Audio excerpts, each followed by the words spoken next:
What up, nation? Welcome to another edition of the Wise Take NFL DFS First Look. CK013 here. You can find me on Twitter at CK_013. And I'm joined once again by the original. That's right. We're just going to call him OG. That's how much of an OG. The OG. The OLE. I can't even say it right. Joey, what's happening, bro? Not much. It is a wild card weekend. We have 6 games. Pretty pumped. It's the first time we're gonna have 6 games for wild card weekend, so I like it. Yeah, man, it's exciting. You know, normally at this time we would have two game slates. DraftKings would probably have tried to do like a full one, but because there's an extra game, an extra 2 teams playing, it made things a little bit interesting. It made things more exciting. We have 2 3-game slates, which I'm cool with. It's cool that they both give you the option if you want to do the Saturday, Sunday together. That's cool, but 3 games is decent on an NFL slate. Man, we're talking about like Thanksgiving style slates and all that. Like I always enjoyed those, so I'm pretty pumped too. We have 2 cracks at it this week. Week 17, complete just craziness, madness. Just we knew what it is, right? It's almost like a preseason slate. But once we get to the playoffs, like now it's the complete opposite. Now nobody can fuck around. They all got to go for the win. It's a beautiful thing. Real quick. You can find Patio Joe, by the way, on Twitter at Patio Joe Ref. Forgot to mention that. And if you're new to the channel, welcome. Make sure you hit the notifications bell, subscribe. We do all kinds of free content here on the YouTube channel, Twitch, Podbean, iTunes, whatever you're listening or watching on this one. Make sure you're subscribed and locked in. And if you are watching on YouTube, please click the like button because the likes really help us out. They go a long way. Allow us to continue to do what we do on the platforms for free. So please hit that. Go check us out at wisestate.com. If you want a little bit more in-depth help, we are a premium DFS content provider as well as a DFS community designed to help make you a better DFS player. All right, that being said, it's time. We're going to start with the Saturday slate. We'll go game by game first, and then right after that, we'll go right into the Sunday game by game.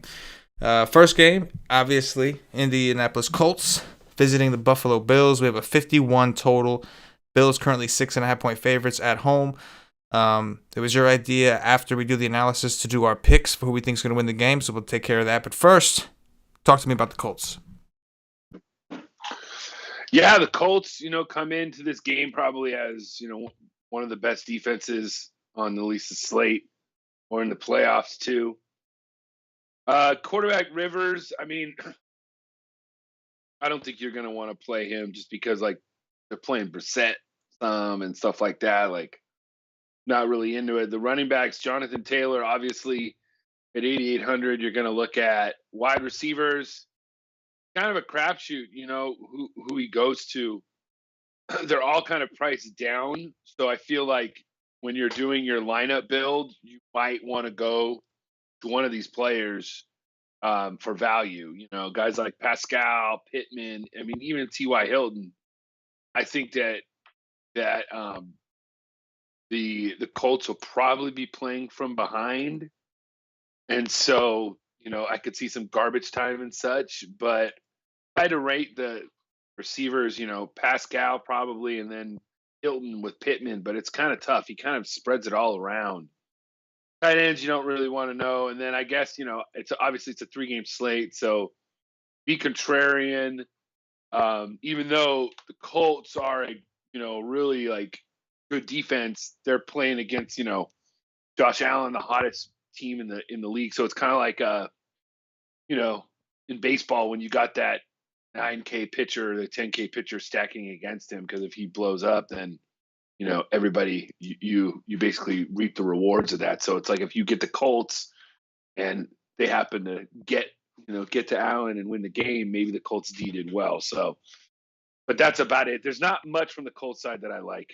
Yeah, it's the same thing as the regular season with the Colts, man. Very hard to pinpoint. I've liked getting involved in their games, but it's very rarely that I'm too big on them. And when I do go there, it's 9 times out of 10, it's one of the running backs.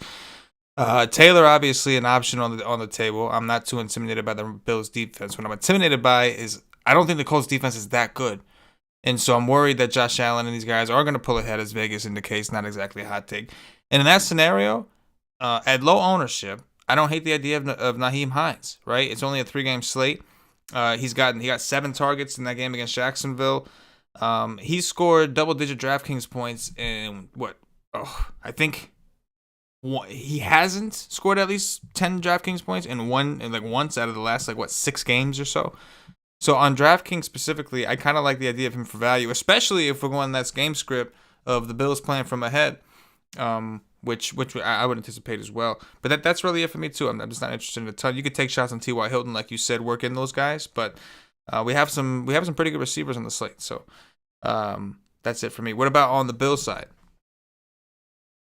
Yeah, if you're looking at it, as a 3-game slate, or even as you're putting them all together, Josh Allen's got to be at the top of the list as the quarterbacks of the week. I mean, I'm not scared of the Indianapolis secondary at all. This Buffalo team has put up 150 points the last 3 weeks. They just are just destroying people left and right.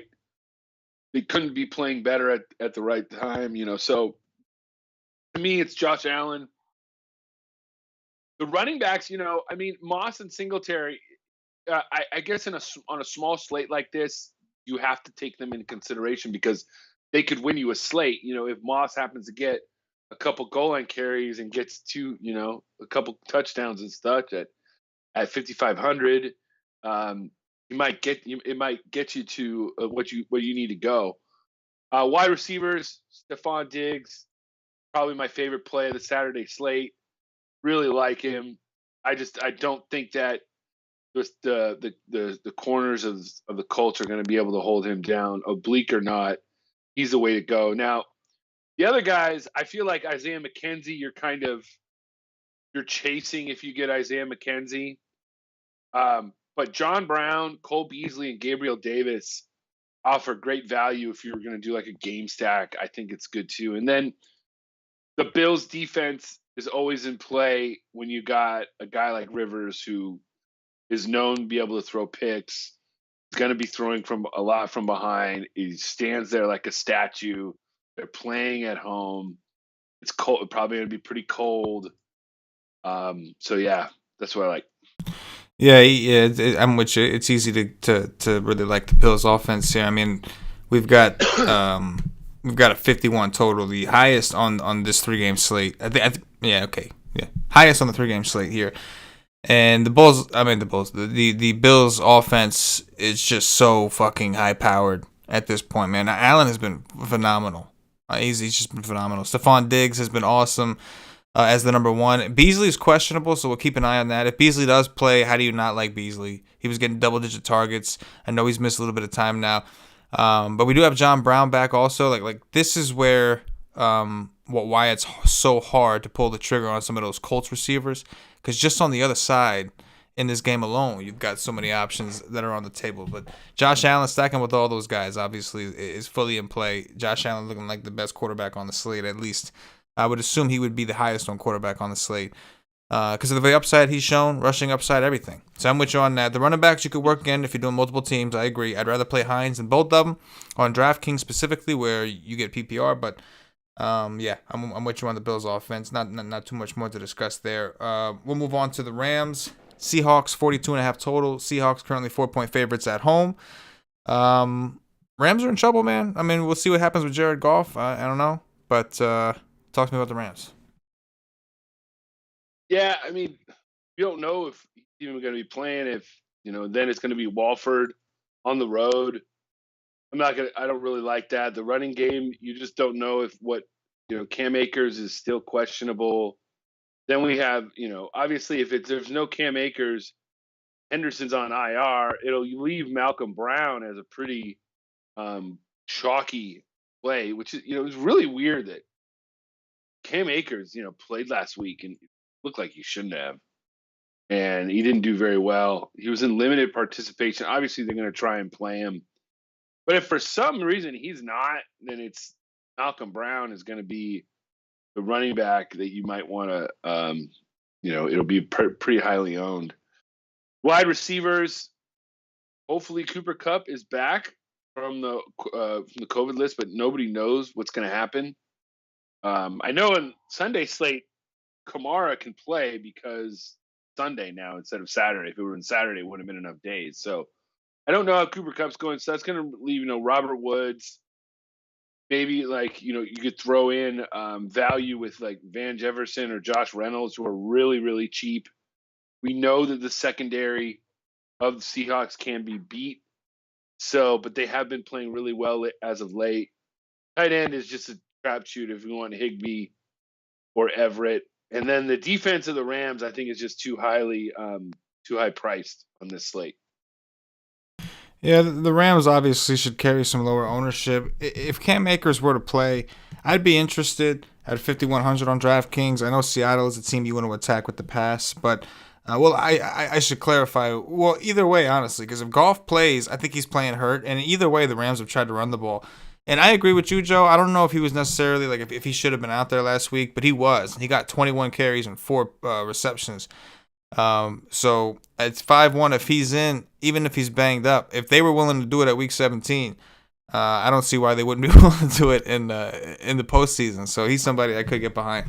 The receiving options here, if Goff is in, obviously we'll be very tempted to play guys like Robert Woods at 6'2". I think Woods has kind of been played regardless. We know that they're not afraid to get him involved in other ways. Could see some rushing attempts and all that. But if Wofford's the quarterback, it is really hard to get behind them offensively. It really is, even against the Seahawks. And not for nothing, but the Seahawks defense has looked a lot better over the last few weeks of the season.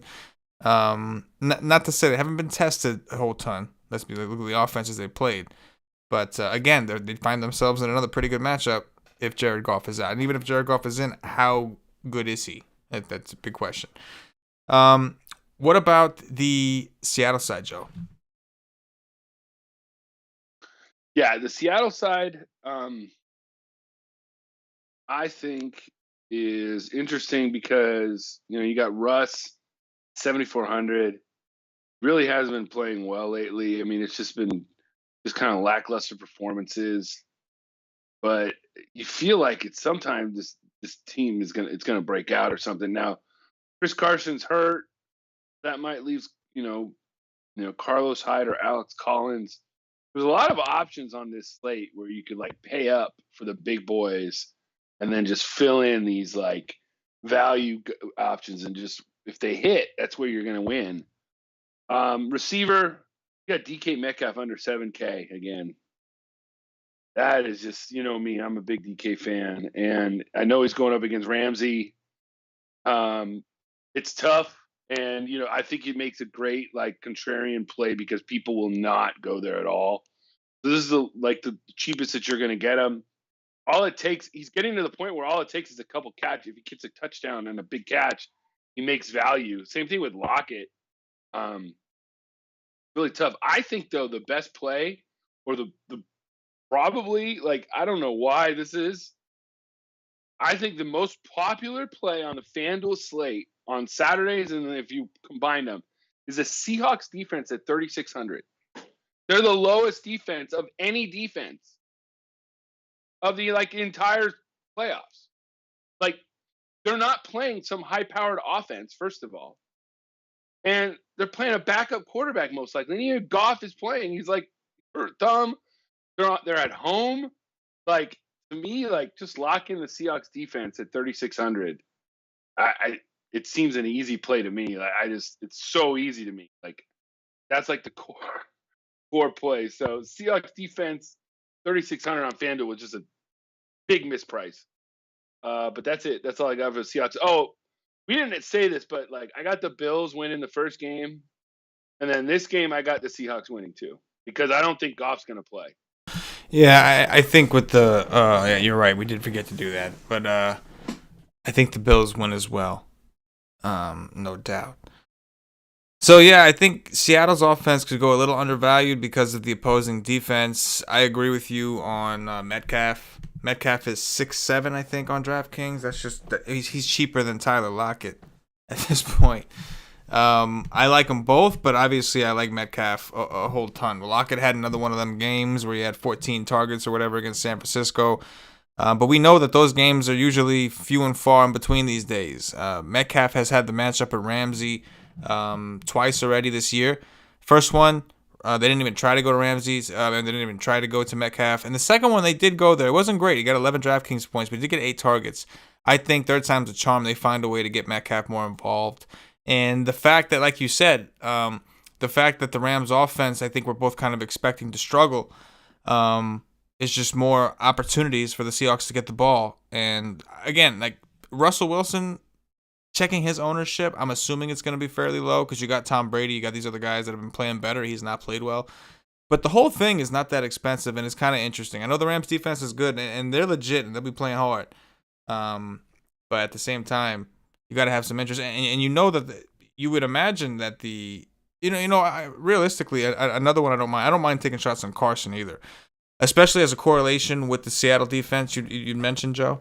You could really see it, right? If Seattle doesn't have to throw the ball a ton, maybe they won't, because if they're able to hold the Rams, because the Rams can't move the ball with Wofford, maybe they just kind of sit on it, and they don't let Russ cook as much. So definitely some things we have to uncover by Friday's Y stream on the Seattle team, because I think the pricing is low on all of them. It's just a matter of going through and picking the right ones. We'll move on. Bucks, Washington football team, 45 total. The Bucks are currently 8-point favorites on the road. This is the final game of the Saturday slate. And I will also pick the Seahawks like a fish in that other game. Forgot to mention that. Joe, talk about the Bucks. Yeah, the Bucks. I think we got Tom Brady at 8K.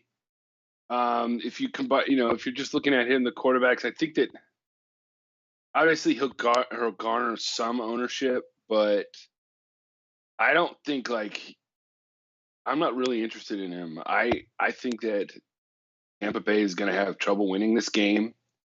They're on the road. I realize Washington's a little bit dysfunctional, but I just think that he's going to be – Washington has enough pass rush to disrupt Brady in this offense a little bit more than they have been. The running backs, Ronald Jones, obviously you're going to have to play a couple running backs if you're playing the Saturday slate.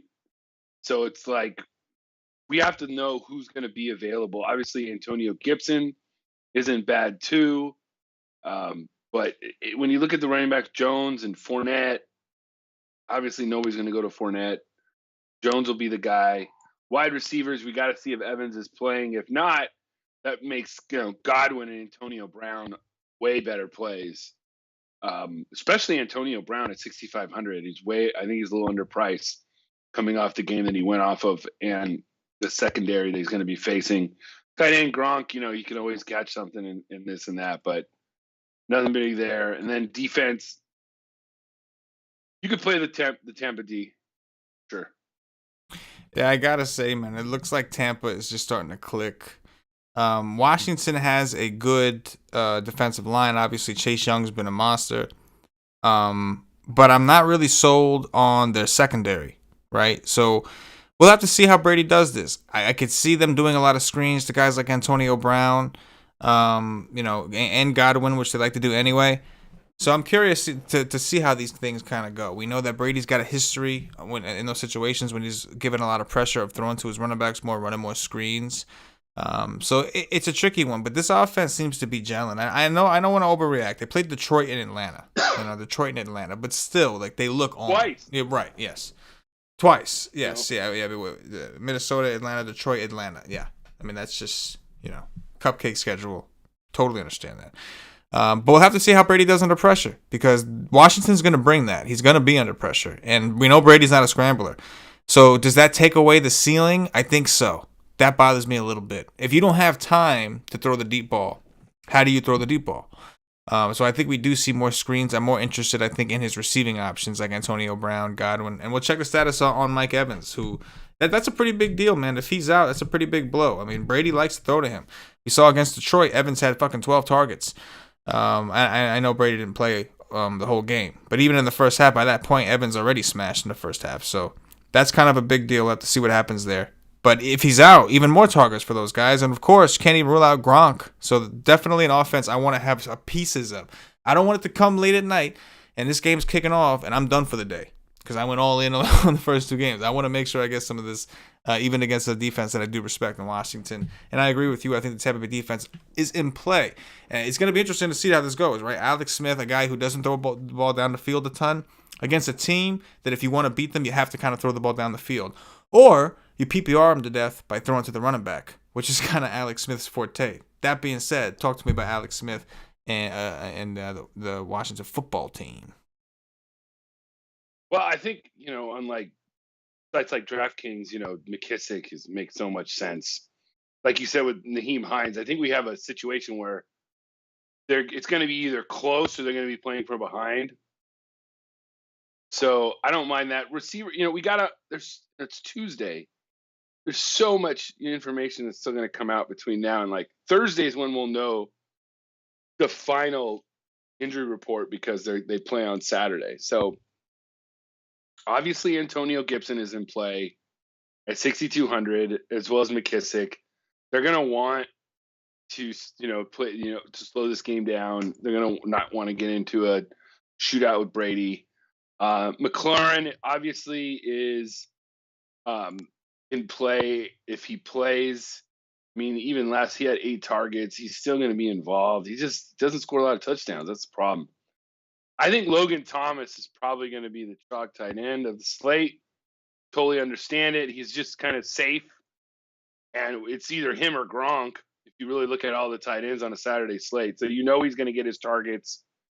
Maybe not 15 or 12 like he did 2 weeks ago, but 6 to 7 like he usually gets. And at 6,400, it's the safest play. It's the safest tight end on the board.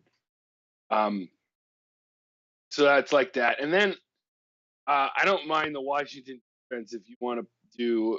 They're 3,700. They're $100 more than Seattle. So I don't mind that at all. And I'm picking the upset. I'm picking Washington to beat Tampa on Sunday. I like that, Joe. Saturday. That's a dirty call right there. I like that. That's dirty. Everybody's picking Tampa to go to the Super Bowl, and I could see it happening, but I just feel like people are just discounting the NFC East for, winning only like 6 games and stuff and how they got in and stuff like that. And obviously there's no fans, and I see that, but I just think that the playoffs is weird and have to, throw in some sort of a wrinkle in there. So I got Washington beating Tampa. You know what I definitely have? Here's what I have. My best bet of the day, and I'm not a gambling man, -8.5. The man plays DFS and works for a DFS community, and he's not a gambling man. I'm not a gambling man when it comes to like playing the lines. Yeah. But Washington plus 8.5 points.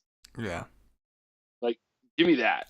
For sure. I think that's the best bet of the day. I don't disagree. And now that you mention it, it does kind of set up for like a Tampa Bay letdown offensive spot. Like, I don't know if I would pick Washington to win the game outright, but I would definitely pick Washington to cover. I think 8 points in a playoff game is a lot to begin with, and I agree with you. Perception at home, and I agree with you. Perception is really low right now on Washington. A lot of people don't think they belong here. Philly should have beat them, and like it did look like Philly was in a position. But again, Tampa Bay's defense does not look so hot, and it just so happens that their 2 biggest weaknesses are kind of where McLaurin plays, like down the field. Fast receivers that get open down the field. We'll see if he play. I'm pretty sure he'll play. And then, of course, pass catching running backs, which McKissick does. And those are things that Alex Smith likes to do. So it does kind of set up. I do find myself really liking McKissick. I find myself really liking McLaurin and, like you said, Logan Thomas, because tight end is a fucking wasteland. And Logan Thomas has scored double-digit fantasy points for the last, I don't even know how long. He's just been killing it. So it's interesting. I don't love the idea of Alex Smith, but maybe I'll come around to that a little bit. Just because, there's a pretty big steep drop-off. Like, the Rams game, we're not expecting to be high-scoring. We're not really interested in Phillip Rivers. We've got Josh Allen. It sounds like we're not that interested in Tom Brady. Fuck it. Why not take some shots and play a couple of these guys against a defense that has kind of struggled and hasn't looked that good? That we're going to get a crazy low ownership. So I'm with you, man. Like, the Alex Smith, I'm on maybe status. But definitely want to play some McKissick, definitely want to play some McLaurin, definitely want to play some Logan Thomas. And like you said, the Washington defense, Brady's going to be under pressure, man. He is. He's going to be under pressure. We'll have to see how he handles that. But for a guy that can't scramble, I think it does hurt his upside. And if we think that Washington's going to cover, typically the underdog is correlated with unders. So I could see this being, Tampa Bay letdown spot for sure. Move on to the Sunday slate now, Joe, and we're going to restart things with the Baltimore Ravens and the Tennessee Titans. They have a 54.5 total, highest between all 6 games. The Ravens are currently 3-point favorites. This one's going to be fun on Sunday. The Sunday slate obviously looks a little bit better, right? This is like some better quality players, I think, overall. Talk to me about the Baltimore Ravens. Yeah, you're right. This slate is a little bit more juicier, but it's still, I don't know. I like both slates to be good. There's ways to go. I think there's a good core. To me, I feel like you're going to start off almost every lineup if you're doing just a few lineups is Lamar Jackson. He at 9,300. You look at the other quarterbacks on the slate, and he just has the best matchup, the floor, the ceiling. We saw what Sean Watson did against this Tennessee defense. We know the Tennessee defense is not good. We know that they're terrible against the run.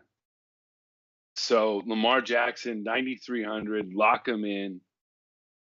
You could pair him with Dobbins if you're doing the 1 day slate. If you're doing both slates, you don't play him. If you don't play Lamar, then Dobbins pairing with Josh Allen is a good start too. I just think that Dobbins is going to run the ball more at 6,800. He's a good price. Believe it or not, Marquise Brown, he's back in the circle of trust, or sort of. At 6,300, the guy's just been sort of like alive since week about the 1st of December. He's been pretty steady. So I feel like that's who you're stacking him up with right now, and you're going to get Lamar throwing a few to him, maybe to Andrews, because tight end on Sunday is just terrible. So Andrews will be very highly owned if you want to fit that in. And then, the Baltimore defense, you're going to get him at the cheapest that you've got him all year at 4,200. So I don't mind that either. Yeah, I mean, how do you not love Lamar Jackson? I'd probably stack him with one or both of his receiving options, Andrews and Hollywood Brown. But he's one of the few quarterbacks. I really don't like playing quarterbacks alone, but I don't like playing quarterbacks naked. He's one of the few exceptions because I do think at the end of the day, we are going to see, it's playoffs, right? It doesn't matter how they got here, they're here. And I think we're going to see Alpha Jackson. And I think we're going to see a lot of Lamar Jackson running, a whole lot of it. So Tennessee's defense has been terrible. Their offense is great. That's why they're in the position they're in the playoffs. But their defense has been terrible, and that's why they don't have a better seed. So I'm with you on that for sure. What about the Titans side, man? The Ravens are perceived to have a good defense, but this total indicates that this game is going to be a shootout. Tennessee, one of the most efficient offenses in the game. What do you like here? Well, obviously, I think if you're stacking the game and you got Lamar, I mean, you got to throw Henry. They're going to feed it to him. I know, obviously, don't be expecting what he did, don't be expecting what he did last week.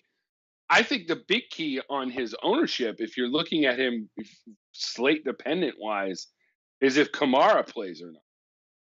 Kamara doesn't play. There's such a huge gap between him and David Montgomery, whose matchup is terrible. So, I feel like that'll make him even more popular if Kamara doesn't play. I still like him. I tend to. You still know that he's going to get all the carries. A.J. Brown turned into DK Metcalf last week with that catch in the fourth quarter. It was awesome. Tight end Jonnu Smith is fine. Corey Davis, I think, is a flyer that's not bad.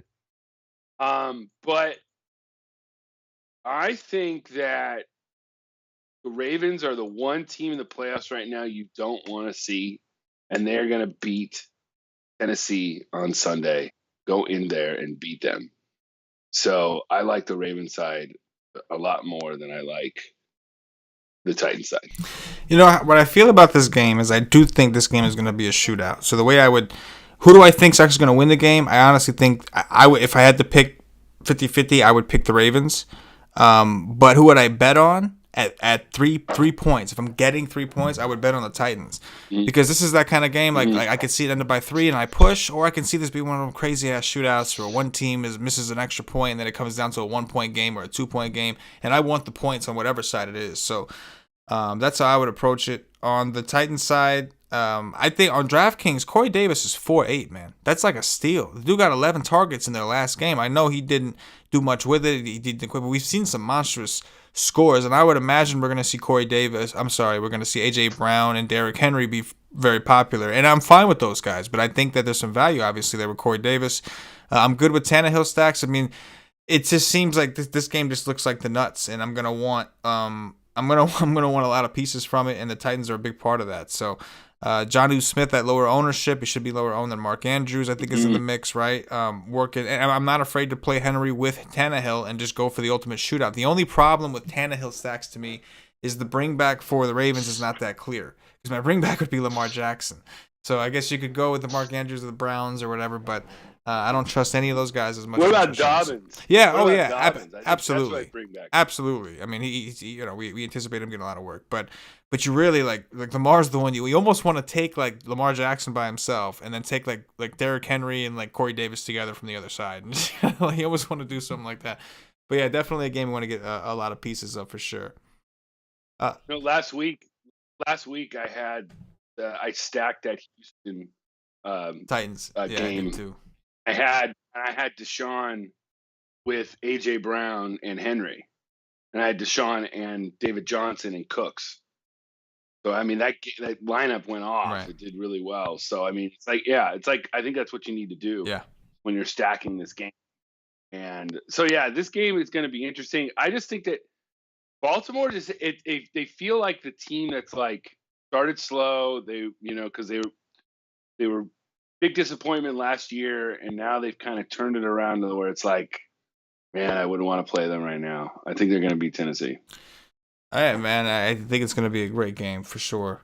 And by the way, are you in a sweat right now? Because in the chat they're saying you're about to do a takedown. Let's go. I see you up there at the top tonight. Is that what's going on? I'm looking a little bit over my shoulder. I'm not paying no attention to that. I'm trying to focus on. I took a couple peeks. I took a couple peeks, but I'm at a point now where it's like it's kind of too early. There's still a game going on. Like it's a little too early to know, but we'll see. Hopefully, I have some going in NBA. But we're gonna go on to Chicago, New Orleans, 47 total. The Saints are currently 10.5-point favorites at home. Mitch Trubisky, man, and David Montgomery, these guys have been on a fucking run. Gotta say, they've been on a run. Trubisky is back. What are your thoughts on Trubisky? Yeah, they've been on a run, and the run comes to an end on Bourbon Street on Sunday. I mean, their defense, they're going to go into the dome.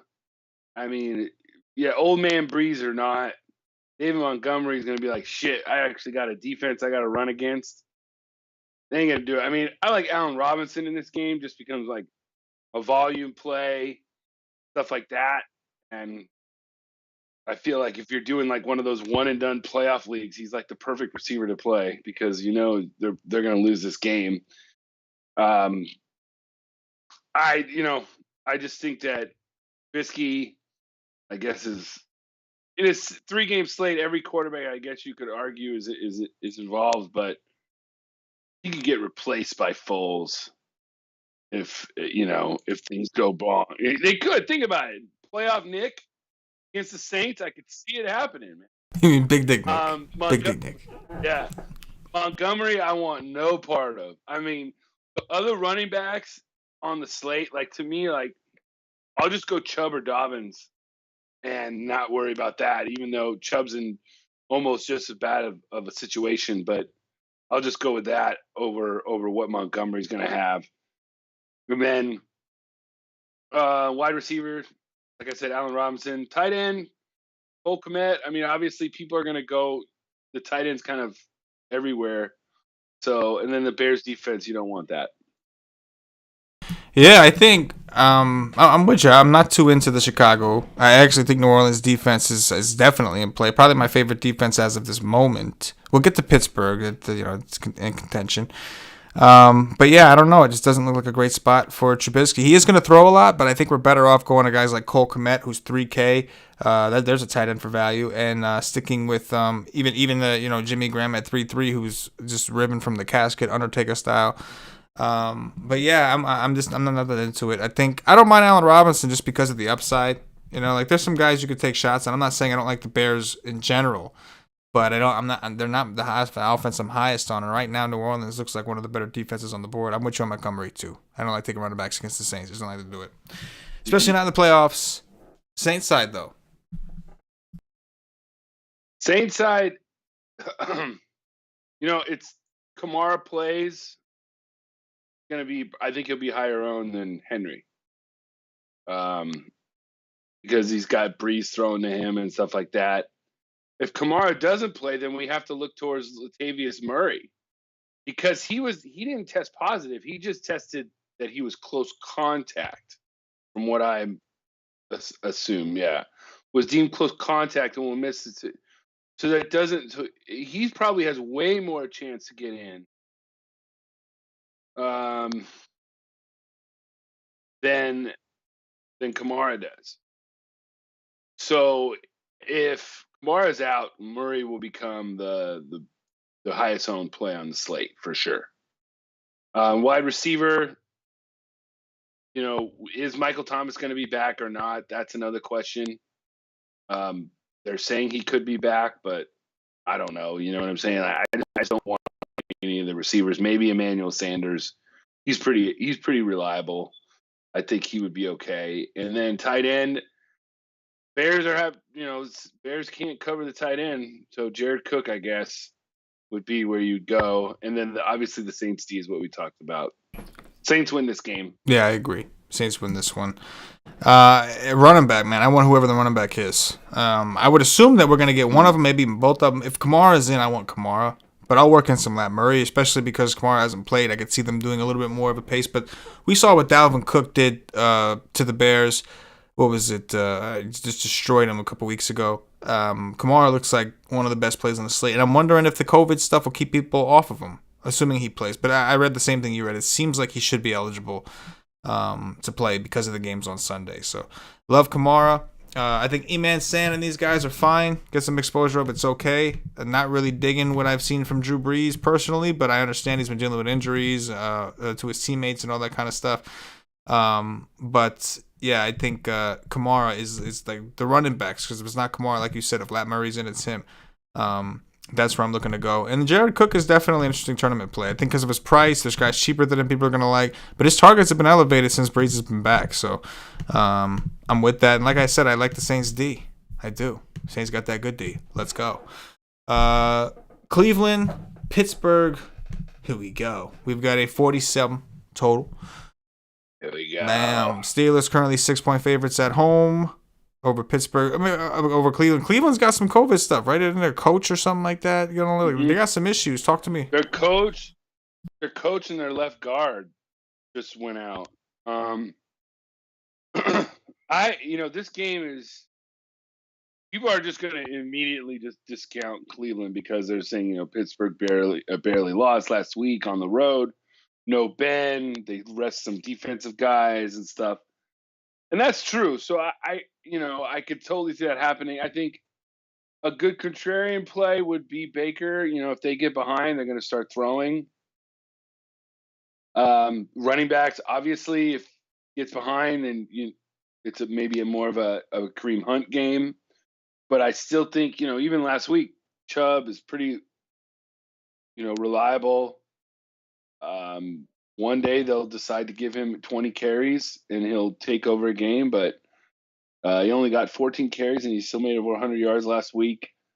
One was off of a big run, but I don't mind him, especially on a small slate. Wide receivers, Jarvis Landry, obviously, is a good play, especially if you think they're going to be down. No Harrison Bryant, so Njoku and Hooper are flyers. And then I think a good contrarian defense, obviously, is Cleveland.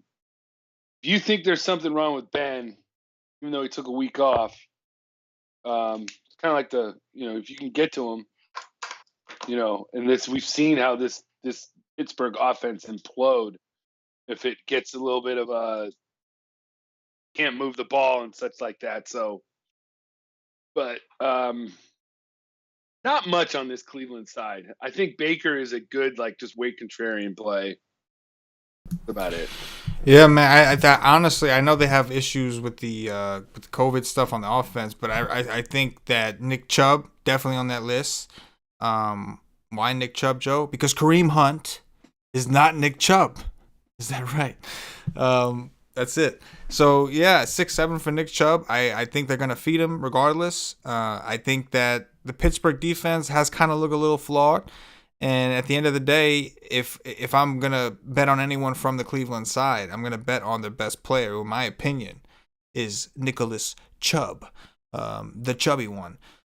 Austin Hooper, I'm okay with getting some exposure. Jarvis Landry's obviously in play, for sure. Jarvis Landry's definitely in play, but I like Nick Chubb the most from the Browns offense, and it ain't close. What about the Pittsburgh side? Pittsburgh side, obviously, I think Ben is in play because they're going to throw a lot. You know that they're not going to run that much. So I don't mind him. And then, but my favorite play of the slate, you know who it is? Who's the cover boy last week? Deontay. Oh boy. I love it because all they do is they snap it to him and they just throw it to him like 20 times a game. You're like, great. I mean, obviously on DK, it's like awesome. And on FanDuel, if he gets in the end zone, it's even better. But at 7K, he's pretty safe to just get his targets that he's normally going to get. I mean, last week he only got 4, but that's because Mason Rudolph was throwing him the ball. When Ben's throwing him the ball and he's catching it, gets 10 targets a game and more. So, Deontay. And then if you're stacking the game, you could stack them with Juju or Claypool. Claypool's got the big play ability. Juju's been, I think, isn't bad either. Last 2 weeks, he's been pretty damn good. So I don't mind that. Tight end, we'll see if Ebron is going to play or not. I think that he was on the COVID list, so we'll see what happens there. And then Vance McDonald would become a play if not. And then the Steelers defense, I guess at 4,800 is fine. I think the Steelers win this game, but I think it's way closer than people think. I don't think it's going to be a blowout at all. Yeah, I don't necessarily think it's going to be a blowout. That's why I like the Nick Chubb. I do think Cleveland's competitive, but I love the Steelers offense. Like, we only like to play Big Ben at home. He is at home. They had a nice week off, which they needed, right? They got kind of screwed with the whole bye situation. They got screwed every which way with COVID in the beginning of the season, and now the Browns are getting screwed every which way with COVID on the back end. The difference is the Browns are dealing with their own breakouts. The Steelers didn't even have no breakout. It was their opponents happened to keep catching it.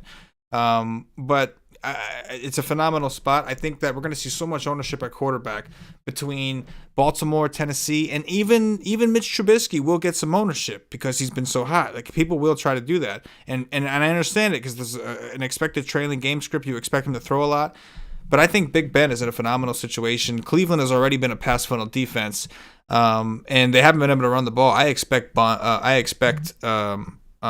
him to throw a ton, Ben Roethlisberger. Love Deontay Johnson, Joe. I think we mix in Juju and Claypool. We mix all these guys in. Punt tight end, just out there. I don't hate the idea of Vance McDonald if Ebron's unable to go. I see COVID. We'll see what happens with him with the COVID stuff. If Ebron's in, I'm okay with Ebron too. But if he's out, then we know McDonald's going to play a pretty good portion of the snaps and get any kind of tight end targets on the board. But I'm with you, man. I love the Steelers pass game. Late night hammer action on Sunday night. Everybody who stacked up the first game, which I will stack up that game too. But the people who have all the shares there, they're going to think they're good and they're winning all the money. And the Steelers just come through with Deontay Johnson and just big dick them. Just big dick them. I can see it. But I think that this game is like sneaky shootout potential for sure. Cleveland's been in a lot of those fucking shootouts, man. A lot of them all season. So I do like it as well. That is going to do it for the game by game. You got a pick in this one, Joe? Yeah, I said Pittsburgh probably wins a pretty close game. I mean, I think that the spread is -6. I'd take Cleveland in the points. You know what? I don't disagree. It looks like, from what I can see, this spread opened up at 3.5 and moved up to 6. From what I can see, maybe that's wrong, and maybe there's some inflation there. It moved up to 6 because of that because of the news with Stefanski. Right. So maybe some inflation there, right? So yeah, I'll go with you on the points on that one. I'll go with you on the points, and let's go over. Let's do a fucking total, Joe. Over, baby. Over 47. Let's go. Steelers gonna win us all the money, Joe. Deontay. Big Dick Deontay. Let's go. Yeah. But that's gonna do it, Nation. We appreciate y'all hanging out with us. Enjoy this weekend. If you're rocking NBA, go check us out at NBA. I do have a little sweat ski going. There's nothing worse than trying to focus on something that's important to you, and your whole night is contingent on a guy named Thaddeus Young for the Chicago Bulls, a backup power forward for the Chicago Bulls. Nothing quite like that. But it's hopefully it'll lead to a lucrative opportunity. Joey, anything in closing before we get up out of here? Thaddeus Young is tonight's poor man's DeMarre Carroll. Yeah, evidently yes. DeMarre Carroll is now the poor man's DeMarre Carroll. I don't think we see him around the league no more. Hit the like button if you haven't already, Nation. For Patio Joe, for myself, the entire Wise Take Nation, as always, good luck.